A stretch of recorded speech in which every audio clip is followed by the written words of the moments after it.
Eh dis donc Maxou, tu parles tout le temps de musique, mais comment ça marche une guitare? Il n'y a aucun youtubeur qui a parlé de ça. On n'a pas du tout parlé et on va pas en parler maintenant.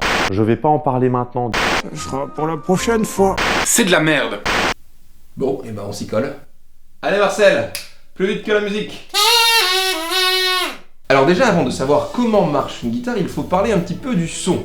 Qu'est-ce que le son? Le son est la partie extérieure d'un grain d'une céréale récupérée lors de son tamisage. On peut notamment citer le son de blé, le son d'avoine. Le son d'avoine est la nouvelle coqueluche des régimes minceurs. Alors non, le son est une sensation auditive provoquée par la vibration périodique d'une onde matérielle propagée dans un milieu élastique, en particulier dans l'air. Ok Maclesky, va doucement, on va se froisser un neurone là. Parle de français, qu'est-ce que ça veut dire tout ça? Grossièrement, une perturbation provoque une onde qui se déplace dans l'air. Elle arrive jusqu'au tympan humain qui décrypte le signal. Cette onde est caractérisée par une fréquence, et c'est cette fréquence qui donne au son sa hauteur, dans le sens musical du terme. Plus la fréquence d'une onde est haute, plus le son sera aigu. Et inversement, plus sa fréquence est basse, plus le son sera grave. Physiquement, l'objectif est de compresser de façon périodique les molécules d'air afin de créer une note définie. Le but d'un instrument de musique est bien évidemment de produire des sons très précis pour que l'instrument sonne juste. Et en musique, il a fallu s'accorder sur une référence pour que tout le monde puisse jouer ensemble sans que ce soit un bordel sans nom.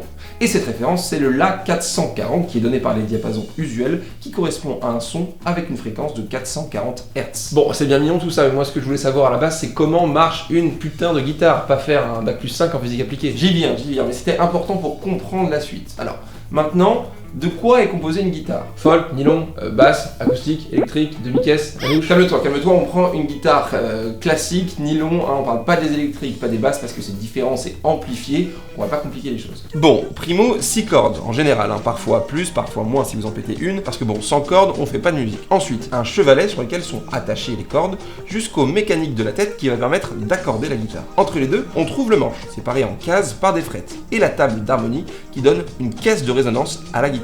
Maintenant, comment la corde produit le son? Bon, passons sur le fait que les cordes peuvent être en différents matériaux, hein, nylon, bronze, nickel, argent, en fonction des préférences du guitariste et du jeu qu'il produit. À chaque fois que le musicien fait résonner la corde d'une guitare, l'onde sonore va venir se répercuter dans la caisse de résonance qui amplifie le son. Sur une guitare, comme sur la quasi-totalité des instruments à cordes pincées et frottées, appuyer sur des cases de plus en plus proches de la rosace tout en jouant la même corde augmente la hauteur du son. C'est pour cela que les sons graves sont joués dans le bas du manche et les sons aigus dans le haut du manche. Pourquoi? Tout simplement parce qu'en appuyant sur les cases d'une guitare, le guitariste réduit de façon temporaire la longueur de la corde. Or, la fréquence d'un son émis par une guitare est régie par cette formule, tirée des équations d'une onde sur une corde vibrante. Sur cette formule, on voit que lorsque l'on diminue la longueur de la corde, de façon factice et provisoire avec le doigt du guitariste, la fréquence du son augmente, et donc sa hauteur, puisque la longueur est inversement proportionnelle à la fréquence. De même, lorsque l'on resserre les chevilles pour accorder la guitare, la tension exercée sur la corde augmente, ce qui fait augmenter sa fréquence, et donc sa hauteur. Quant à la masse linéique, qui correspond à une masse par unité de longueur, lorsque celle-ci augmente, la fréquence diminue, ce qui donne des sons plus graves, et inversement. C'est pour cela que les bassistes ont des cordes beaucoup plus épaisses que les guitaristes, puisqu'ils jouent sur des sons plus graves et donc des fréquences plus basses. La corde grave d'une basse classique ayant une fréquence d'environ 41 Hz contre 82 pour une guitare. C'est ce qui est plus communément connu sous le nom de théorie des cordes.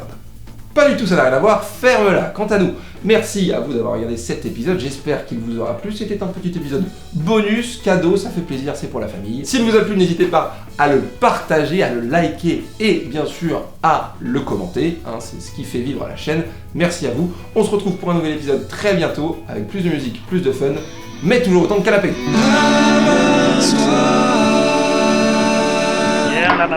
Viens ma biche. There's no combination of words I could put on the back of a postcard. No song that I could sing, but I can try for your heart. Our dreams, and they are made out of real things, like a shoebox of photographs with sepia tone loving. Love is the answer, at least, for most of the questions.